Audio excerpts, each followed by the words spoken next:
Good morning, everyone. Sunday, December 7th, 2014. Subject, God, the only cause and creator. Today we are going to get into an allegory that we talked about doing. And before we do that, I just want to let you know your next assignment will be What Christmas Means to Me, page 261. In Miscellany, there's a whole chapter on Christmas. So you can read all of those, or as many as you want to, but we'll probably only talk about one of them. I'm not sure we'll get through the whole allegory today, but we will start. Okay, an allegory. It's on page 323 of Miscellaneous Writings. And,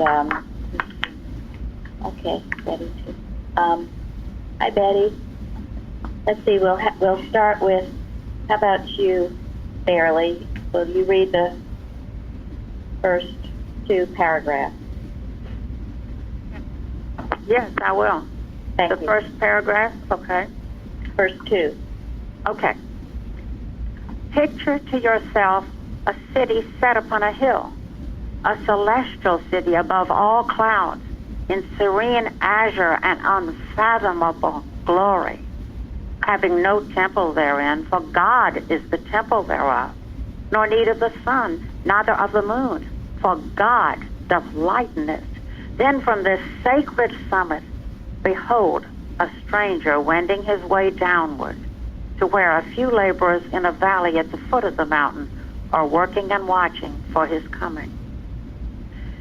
The descent and ascent are beset with peril, privation, temptation, toil, suffering.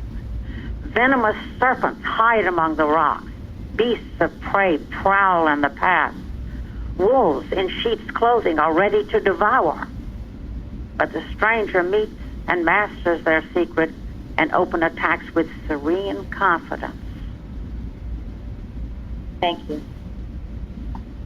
The city upon a hill. What is that? What does Mrs. Eddy say? It's the celestial city. Celestial city. It's the city she speaks of in the Apocalypse. And that would be good to read along with this if you haven't, or if you're not familiar with it. It is a city set on a hill, the New Jerusalem, described in Revelation. There's no sorrow, sickness, sin, death. But it's above all the clouds, all the mist we talked about yesterday in the Bible study. The mist is not there, the distortion of life, but everything is seen clearly.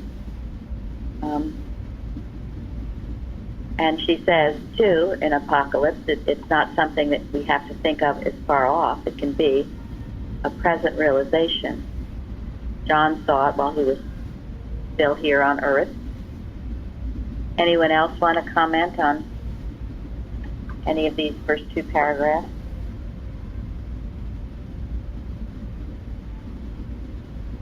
What about the few laborers?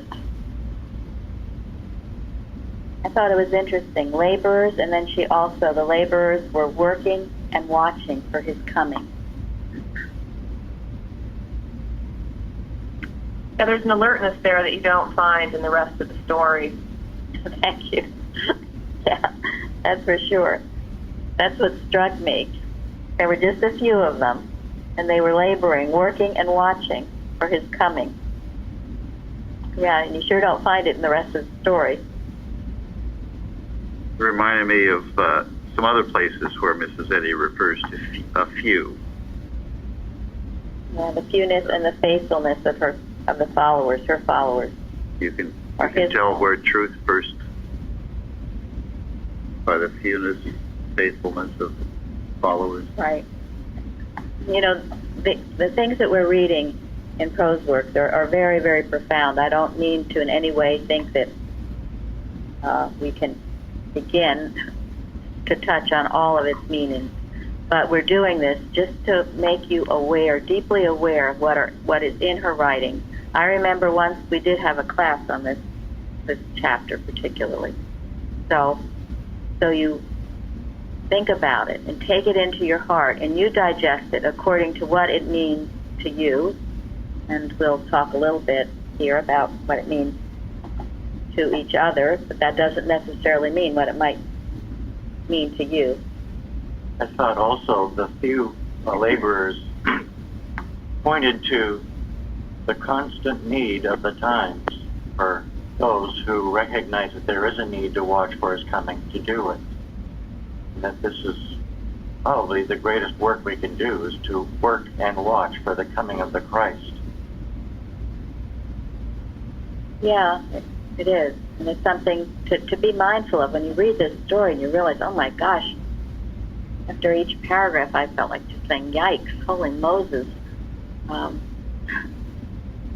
of makes you wonder, though, if the laborers are ever less than few. Because it's, even in the Bible, Jesus said, the harvest is plenteous, but the laborers are few. It doesn't ever seem like there are going to be a lot of laborers. If you look back, when has there ever been a ton of real laborers? That's very true. Absolutely. And that is why I've read, and I didn't read it today, but what Carpenter says, that there's only really a few who are doing the work. There's never a vast amount. It's never the popular thing. Not thousands of us really doing the work. And we can only pray to God that we are the ones doing the work, individually speaking. So, thank you. What about all the venomous serpents, the descent and ascent set with peril? Does that mean anything to anyone?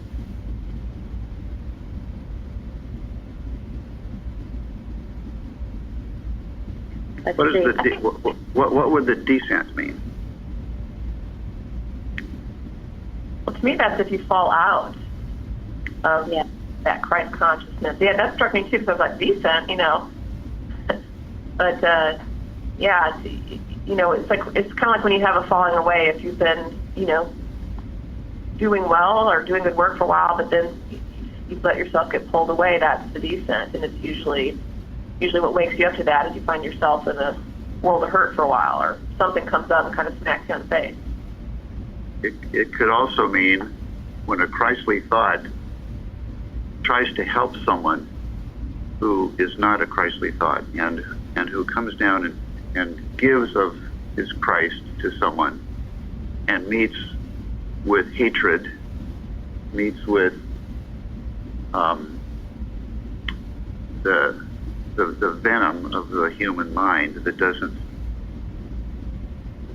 appreciate the Christly thought.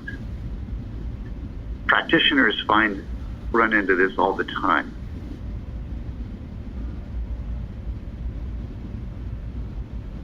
When they are helping others. I know over in the later part of the allegory it says, then he who has no baggage goes back and kindly binds up their wounds, wipes away the blood stains, and would help them on, but suddenly the stranger shouts, let them alone. They must learn from the things they suffer. Make thine own way. Yeah, thank you. Well, that's interesting. That's two ways to look at it. I guess my first was sort of what Lenny said, the descent, the falling out, the falling down, and then having to climb back up. But it can be, yes, if you take that time to go down and help someone, you've got to be very careful with that.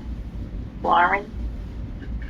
Oh no, I was just going to comment on how vicious the mortal mind is, because the description of venomous serpent is kind of sharp. To me, it's illustrating, it's an enmity against God or the Christ. So I like the way it depicts it, how strong it is. Thank you. Yes.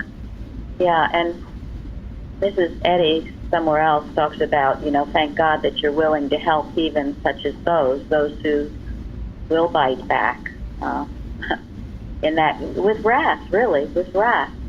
And ingratitude is a big one, and usually the ingratitude precedes it all. Shahida? Oh, great. Hi, Shahida. I was going to comment on that second sentence as well about the venomous serpent. It seems like the way is fraught with peril. peril and is not for the faint-hearted or those who are not very convicted to the cause. Yeah, that's good. Right. Thank you. And we get into that later, too, but that's true. And the venomous serpents are sneaky. They're not right up front and trying to divert you off the path. They're hiding there and they're playing their game. You got to be aware of those sneaky ones. Thank you. That's why I guess it's called a serpent. It is sneaky, subtle, hiding, ready to get you if it would. But then I do love the fact that the stranger meets and masters their secret and open attacks with serene confidence. Betty? Oh, well, I was just going to comment on, no wonder there's only a few working and watching, because you have to contend with a lot of this, and you have to have a real wanting that this is the right thing to do, and this is what this is your pathway to go, and you're only going to be able to get to that celestial city by going through that. And you know, no matter what, they're out there. They're out there. So why not do it with the Christ, learning of the Christ, than just getting devoured and not knowing what's going on. So, you know, there's a watching point I often refer to. I love it. It talks about, you know, one guy walking through a jungle, and there are all these beasts in the jungle, but you're walking through, and maybe you don't know the beasts are there, but then you go through with a big stick and you're bashing it around, and the snakes or the lions or tigers or whatever it is come out from under cover. But once they're out from under cover, they can be handled. They're in there hiding, they're there, and they're working their work, but they're not out from under cover. So let it come out from under cover, and then you handle it. Okay, Jim, go ahead. Yes, I first read this in January 1985, and I have written on the first page some definitions. Valley, humility. The mountain, heaven-crowned Christianity. The stranger, the ever-present Christ. The hill, and I call this allegory, climbing the hill. Hill is Christian Science. Thank you. Okay, Connie, could you read the next paragraph?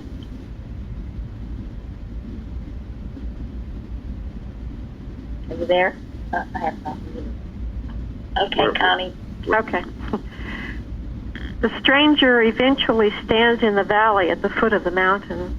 He saith unto the patient toilers therein, What do ye here? Would ye ascend the mountain, climbing its rough cliffs, hushing the hissing serpents, taming the beasts of prey, and bathe in its streams, rest in its cool grottos, and drink from its living fountains?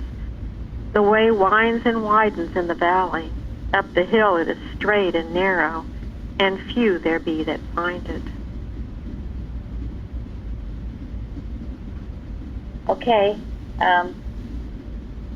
He asks them a question. Are you willing to do this? And why do you think it widens in the valley?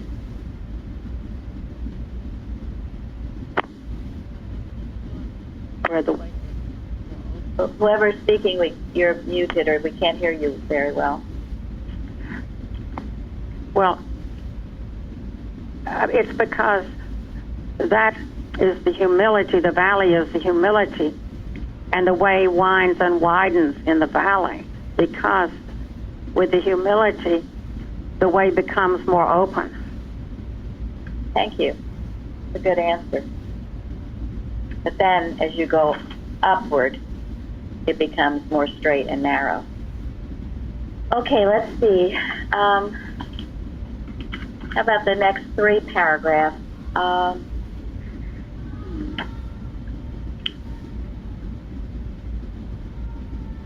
Who would like to read? Anyone? How about you, Florence? Florence. I was going to follow. You were going. Okay. I was going to read it. Thank you. His converse with the watchers and workers in the valley closes. and he makes his way into the streets of a city made with hands. Pausing at the threshold of a palatial dwelling, he knocks and waits. The door is shut. He hears the sounds of festivity and mirth. Youth, manhood, and age gaily tread the gorgeously tapestried palace, dancing halls, and banquet rooms. But a little while, and the music is dull. The wine is unsipped.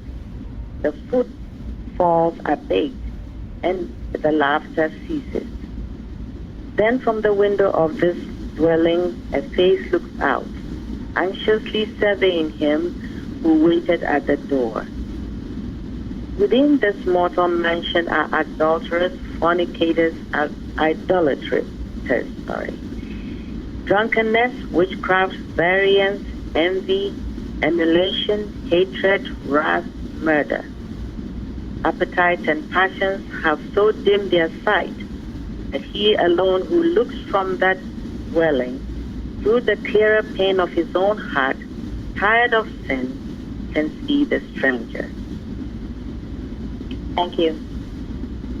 So, what were some things that impressed you in this? I think that for me, the last one, tired of sin,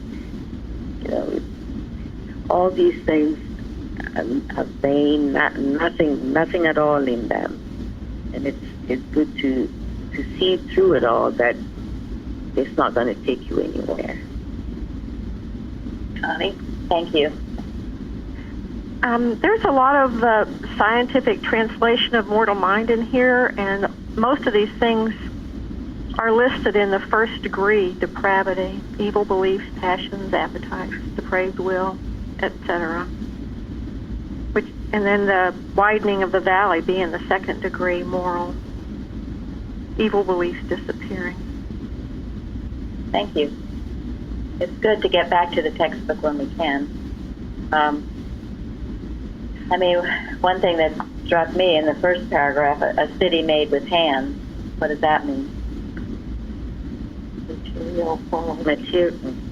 Go ahead, Sharon.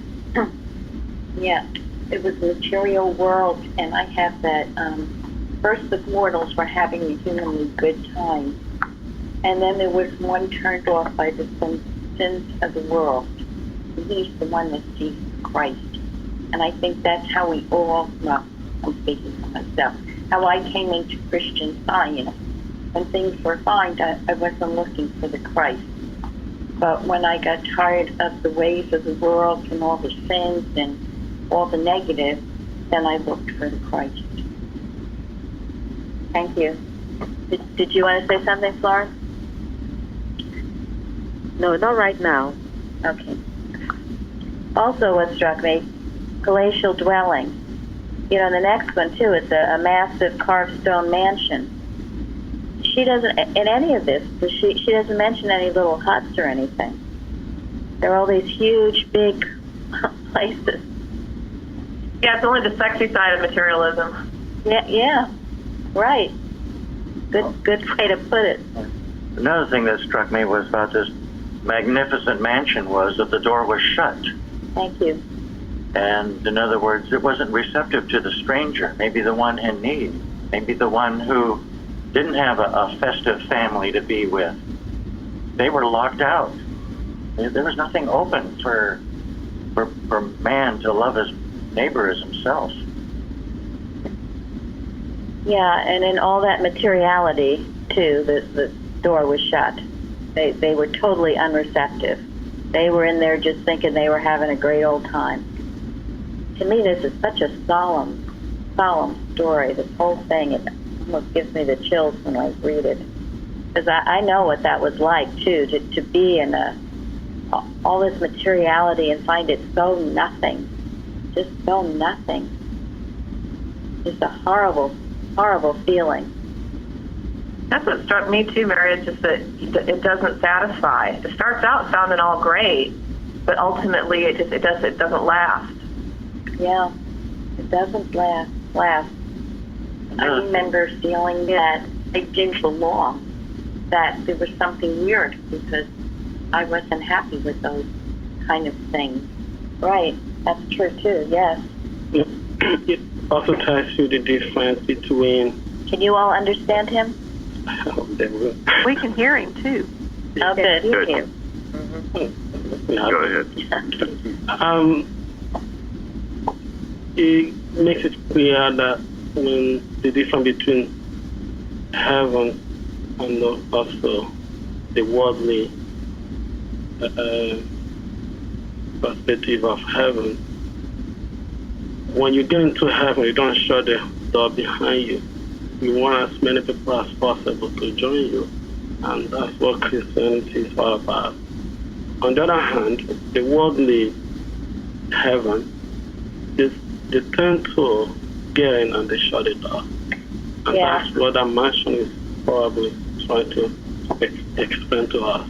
And we look forward to the other heaven, which is the real heaven, where the door is never shut for anybody. Thank you. And this is, to me, not heaven at all. It's hell. This, to me, is the definition of hell, all of this. Yeah. Would be hell.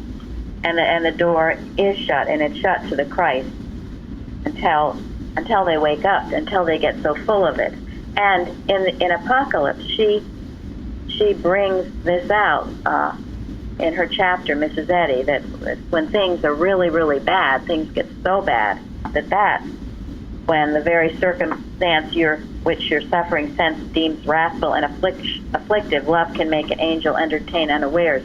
When things get so bad in the human, in the materiality, that's when you're ready to rise up, to take this ascent, to take this path, and you hunger and thirst for the New Jerusalem, city on the hill. Yeah, that's what I saw about Mrs. Eddy's writing, the way she talked about harmony. I mean, I've never seen it being explained that way until I saw it through her eyes, what harmony is all about.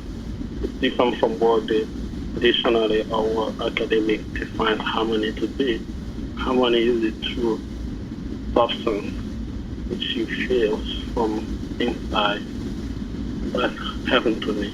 Heaven, right, the real, true substance. Thank you. Okay, Tom? Oh, hi.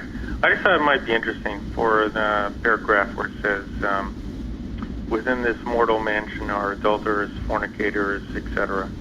You know, that is very much like what you read in Galatians chapter 5, where Jesus says that those who do such things shall not inherit the kingdom of God. Thank you. Okay, the next paragraph. Jean, would you like to read?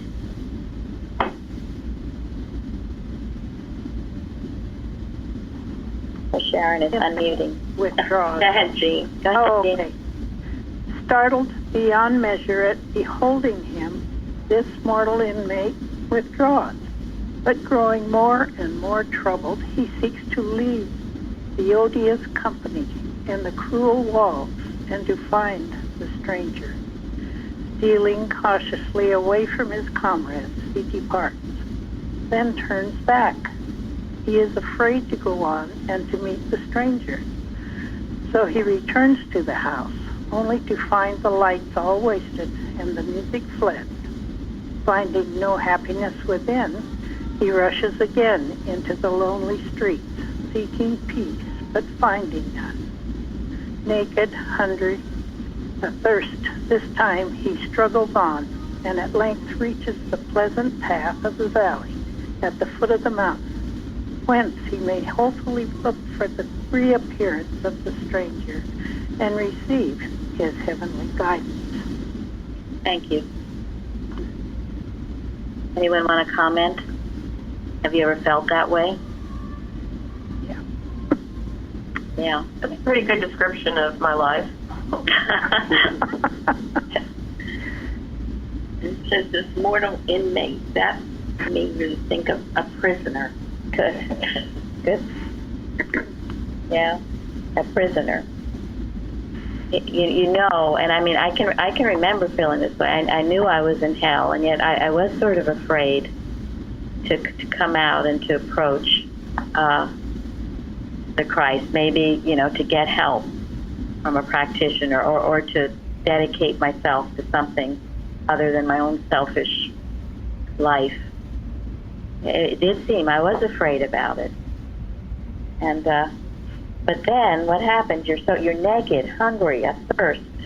You end up just starving for what is real and true. You're just it's like you can't exist. You can't take one more step. You can't face one more day. You can't get out of the bed in the morning because life is just, or this false sense of life is just so horrendous. And then, so what does it take to get in the valley? Fairly? Oh, Linda. What does it take to get in the valley? Go ahead and let Fairly answer that. Okay. Oh, yes. No, well, go ahead, Fairly. You gave us about the valley. Well, you have to have the humility. You have to have the humility. When you get to the point where you have humility, where you realize that of yourself you can do nothing. Yes. And then you're open to God. And you know, this pathway, it is open. It's open to all, but it takes the humility to come. You know, we have to come to God. I mean, He's always right here. Right. But we have to see and understand Him and open our lives to Him. Well, those are all qualities of the Beatitudes, really, that they're talking about. You know, hunger and thirst after righteousness, nakedness being that sense of humility and kind of laying bare. Yes, absolutely right. And if say, what if you're in this state and your family members, oh, come on and do it, or maybe come on and don't do it, or even a friend, go, yeah, you should do it. Does that help? My point is, you have the person have to do it yourself. You have to do it yourself. Yes, you have to do it yourself. It's not all are invited, but then it's not really by personal invitation. You've got to have the humility to do it. Do it yourself, not because someone's dragging you along or inviting you or saying, oh, please, I want you to come with me, or can't do it without you, or whatever else. Each one has to enter this path on their own in humility. And if you stray off that path, you have to come back in humility. And once you've made that first step in turning to the Christ, if you turn back, then everything is worse. And really starts to wake up. But that first step, the steepness of the hill increases, right? It does. But it's worth it. Yeah, no, I mean, if you go back, things get bad really fast. Of course, there is no going back. Once you really know you're on this path, I don't think there is any going back. What were you going to say, Linda? Well, actually, I was sort of wondering, this is clearly a mental state. When he goes back to the house and then doesn't find anything, I really wonder if the inhabitants there see what he sees, and so you can't really rely on what's going on around you. It's different states in consciousness, so that's another reason I suspect you can't even encourage someone to go with you, because they may not be at the point where they see it as empty and unfulfilling. Thank you. Right. Well, there were times, though, after I got into Christian Science and really felt like my prison doors have been open, there were some times where I would look at my friends and, how their lives seemed to be going on so well. They were working in these law firms and all these things, and I'm like, here I am. I don't have any money, nothing like that. And I'm like, is this really how I want to go? But something had changed. This is what I was trying to refer to yesterday. Something had changed so much that even though I didn't have what materially they seem to have in their joy or happiness, so-called, that they seem to have, I just couldn't go back. I just couldn't go back the way I was living anymore. So, it's true that it is empty. But there are people that fall away. I mean, as we spoke yesterday about the fact that Christ had many disciples that fell away at a certain point. It was too radical. They couldn't keep going. Maybe if your suffering was bad enough, then you probably, when you see the light, I guess you can't turn away from it. I don't know how else to say it. Well, there is a moral compelling that in your heart you know right from wrong. And if the crowd goes the other way, you can't go with them and feel very good about it. You know, I think about this man who first peered out the window and first left the home. I got to believe that was a pretty brave step for him to make that. And what came to me was the line from the hymn, those who dare decide with what seems wrong to mortals' blindfold eye. That's a brave step to take that first step. Yes. And you know, those in that palatial dwelling were all asleep and dreaming away the hours. They couldn't see the Christ. This one who was wakening up could. And thank God for that. And that's how it works, and you know, different times for different people, I suppose. And I couldn't help but think, you know, this quality of thought, this humility that's required, is not something that we inherit from our parents or our children can inherit from us. We really do have to be able to get it on our own. Yeah, humility is a huge thing. That is so important. You really can't do anything without it. Okay, the next two paragraphs. Let's see. Lenny. The stranger enters a massive carved stone mansion and saith unto the dwellers therein, Blessed are the poor in spirit, for theirs is the kingdom of heaven. But they understand not his saying. These are believers of different sects and of no sect, some so-called Christian scientists in sheep's clothing, and all drunken without wine. They have small conceptions of spiritual riches, few cravings for the immortal, but are puffed up with the applause of the world. They have plenty of pelf and fear not to fall upon the stranger, seize his pearls, throw them away, and afterwards try to kill him. Wow. In another mansion. What does it mean to be drunken without wine? With the mortal senses, material senses, how that material thinking. Yes. You know, when you're just so stupefied by the illusions of mortal existence, you're just stupefied by them. You've taken them all in. You're looking at all the news. You're looking at whatever the parties or Hollywood, what other people are doing, thinking. You get stupefied by it. You're drunk. You might think it's something worthwhile when it isn't. You get stupefied with kind of human intellectualism too. Yes. And just think you're so darn smart, you just know more than everybody else. Yes. You don't need no God. That's it. Yeah, you've totally lost your spiritual sense. Yeah. One way or That's another. probably more dangerous. Yeah. It's the most dangerous thing. To lose your spiritual sense. And what about the so-called Christian scientists in sheep's clothing? Board of directors. Well, it's a lot more than that. Yeah, and closer to home. Closer to home? Yeah. It's hypocrisy, isn't it? I mean, yeah. It's not really living it, but talking it much. Yeah, I mean, we have to look within ourselves always to make sure that we are not any of these things ourselves. So, yeah, I know we can say that is what happened to the movement, but it could happen here again if we don't continually examine ourselves, make sure we're not hypocrites. Yeah. just partly what you're saying. You call yourself a Christian Scientist, and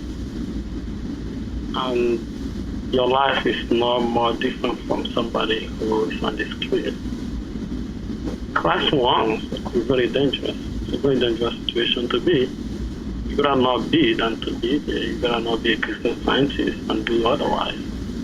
Yeah. You'd be way better off. Has anybody ever known a person who comes to Christian Science in order to make their life better, but humanly better? Sure. I think maybe that's not the initial intent, but then once things get better, the falling away comes. So it's the same thing. Yeah, it's the same thing. Right. It is. And what is pelf? Riches, money. Unearned riches, money. Exactly. Yeah. Unearned riches. Or something ill-gotten. Mm-hmm. Ill-gotten. So, and that's why they would try to rob the stranger of his pearls, ill-gotten, to steal it, to take it in some greedy, wrong way, not to have earned it properly. And I would say the same of anyone who comes to Christian Science in order to gain some material benefit from it, and not feel that they owe God their life. And just for the healing, just come for the healing and forget. Yeah. Once they have the healing, they forget. Yeah. And that might draw them to it at first, but it isn't what keeps them. And as we talked about yesterday with the prophets of Baal and the wonderful miracle that went on, and it was just stupendous, if you want to call it a miracle, but it was just amazing that what Elijah did.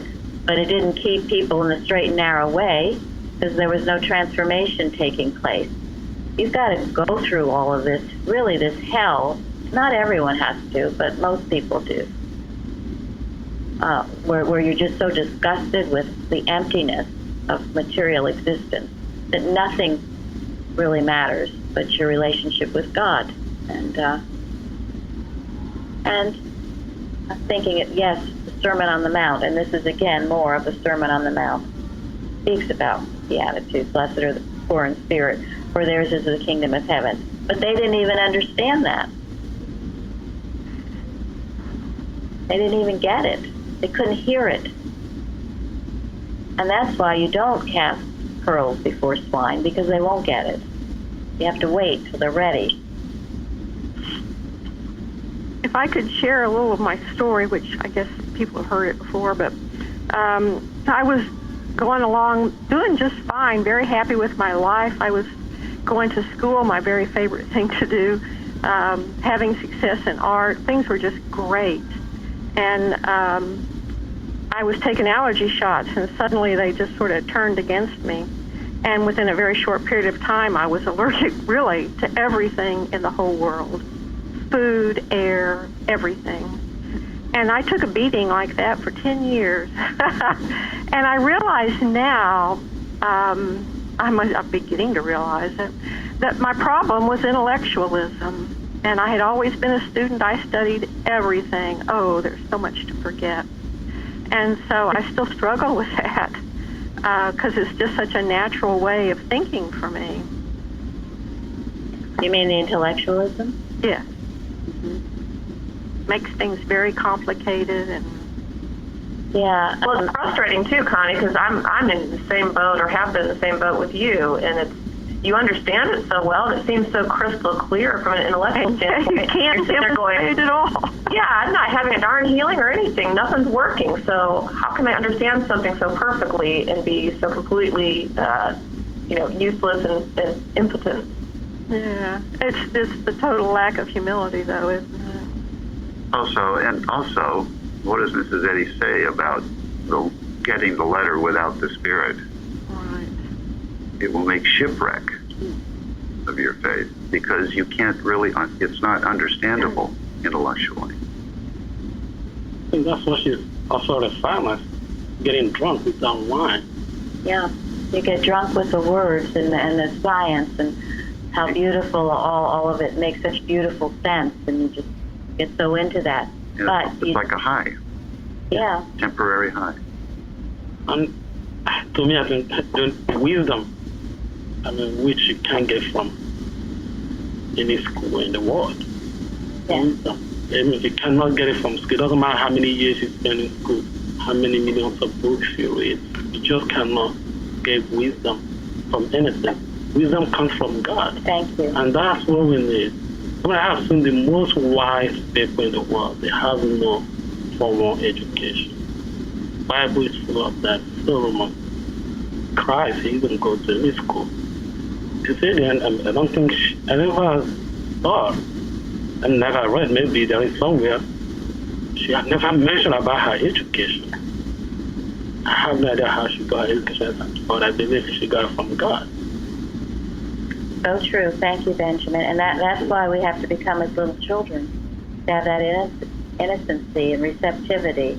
And yeah, wisdom comes from God. There are very many very smart people who can quote, and even quote Christian Science, but they don't have the wisdom.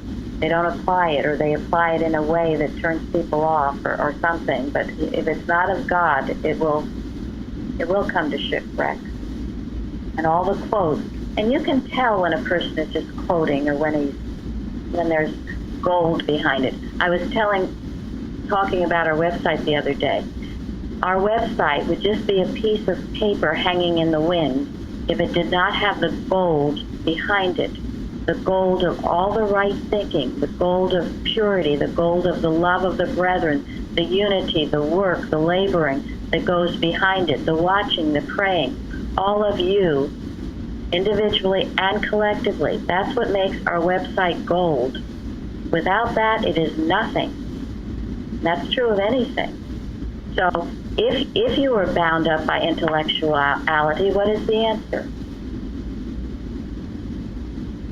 I think if you recognize that there really is no substance in that and not think that, oh, well, this is what works for me. It really never did work. Otherwise, you wouldn't be here looking for Christian Science. I say that because I find that I'm amazed at how I don't remember any of the things I learned in medical, in the medical world. I've been a nurse all my life, since 17 in England as a registered nurse, and here nursing midwifery, all about the body, physiology, anatomy. And yet something happened when I got into Christian Science. Honestly, now when people talk about things, I don't even remember them. I can't. I'm so grateful to God that somehow it seems as if there's been a wiping away of all that I learned all those years and replaced with more substance, something that really matters in life. That is wonderful. It can happen for you. Luann? Luann? I find that for me that it's better if I just let go of the idea to be able to intellectualize Christian Science or say the right words or explain it scientifically. It's just, for me, I can't do it. So I find that it's not in the words that I say. It's if I can express the experiences that I have, that would express Christian Science a lot better than to be able to say all the right words. Yeah. And to go back to what Florence said, Big Dale Young has said, you need a forgettery, and to forget all the knowledge of the human mind is good to forget. And then that's the renewing of your mind when you're replacing all the misconceptions you once had from your education or whatever. You're replacing it with the truth, and that's why we do study and pray. But it's all for naught if you don't apply it, if you don't use it. And I find with intellectuality, it is usually a huge sense of pride. And also behind the pride is insecurity. You're hiding behind all these words and things you can say and how much you know and maybe one-upmanship and all of this stuff. But underneath that, you're just you're shaking because you don't really get any of it. So toss it to the wind. Get rid of that. Live it. Take one statement of truth and live it. And mainly get rid of that pride that would hide behind the words. Because it's never impressive, And it is what has destroyed a good part of science, that intellectuality. It was Mrs. Evans used to say the only good thing she ever learned from her teacher, which was Jean Rowe Price, was the sentence that intellectuality is the bane of Christian Science. It's the worst thing that can happen to it, because you're all out there with just words. And I've likened it to taking a math book. You memorize all the rules. All of these are great, wonderful. I know all these rules. I can quote everything, but you can't work out one single problem. So what good is it? Take those words and start working out your problems. And then you're going to be able to speak from your heart. You won't be putting other people down either. You're suddenly going to have a huge sense of humility, maybe of how little you do know. And also, it makes you more humble and makes prideful, because when you think about your understanding of Christ is through your academic knowledge, it just doesn't make sense when you speak. You probably turn people off because you're not speaking from the standpoint of truth. You're only speaking from what you learn. It doesn't have foundation behind it, and people get turned off. But when you're speaking from your understanding of Christ through that wisdom that God gave you, forgetting your education, throwing everything out the window, people listen, people understand, and it makes a lot of difference. Even Apostle Paul in the Bible, he said that in his days he was one of the most educated people. I think he was a lawyer by a practitioner, and maybe prosecutor or something. And he came from a great tribe. But he said all these things I threw out. Yes. Yeah, he called it all dung. Yeah. We like to say that part. It was all dung because it wasn't worthwhile. So let your wisdom be from God, and practice. Take one statement, practice, live it. And mainly, if you've lost your love or your gratitude, then just be quiet till you get it back. Remember that, what charity is. You're a tinkling, sounding brass and a tinkling cymbal.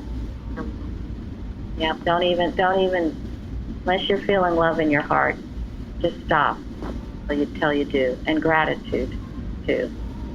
I think it's a very nice image in this allegory where it speaks of he alone who looks the clearer pain of his own heart, tired of sin, can see the stranger. Thank you. Yep. Yes. And no one ever needs despair, because we all have our different roads and routes up this path. And, some of us have stumbled on intellectualism, some of us have stumbled on other things. But that's, again, where the humility comes in. So we don't judge each other or think we're better than anybody else or anything like that. We just have compassion for our brother and what they're going through.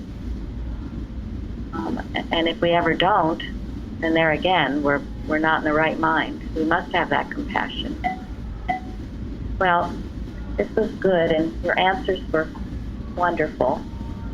And we will continue, I think, next week, all things being equal. And I'm going to close on something. It's the General Association of Teachers in Miscellany, 1903, page 251. And you are all practitioners. You are all teachers, because you're sharing and helping others. That's being a practitioner, and it's being a teacher. So Mrs. Eddy says, my beloved students, I call you mine, for all is thine and mine. What God gives, elucidates, armors, and tests in his service is ours, and we are his. You have convened only to convince yourself of this grand verity, namely the unity in Christian Science. Cherish steadfastly this fact. Adhere to the teachings of the Bible and Science and Health and our manual, and you will obey the law and gospel. Have one God, and you will have no devil. Keep yourselves busy with divine love. Then you will be toilers like the bee, always distributing sweet things, which if bitter to sense, will be salutary as soul, But you will not be like the spider, which weaves webs that ensnare. Rest assured that the good you do unto others you do to yourselves as well, and the wrong you may commit must, will, rebound upon you. The entire purpose of true education is to make one not only know the truth, but live it. To make one enjoy doing right.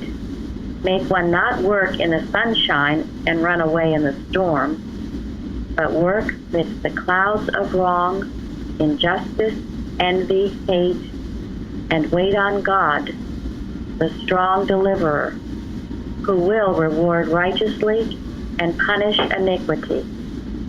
As thy days, so shall thy strength be. Thank you. Go on to a good service, and we'll keep the gold in all that we do. Thanks, everyone. Thanks, Mary. Thank you. Thank you.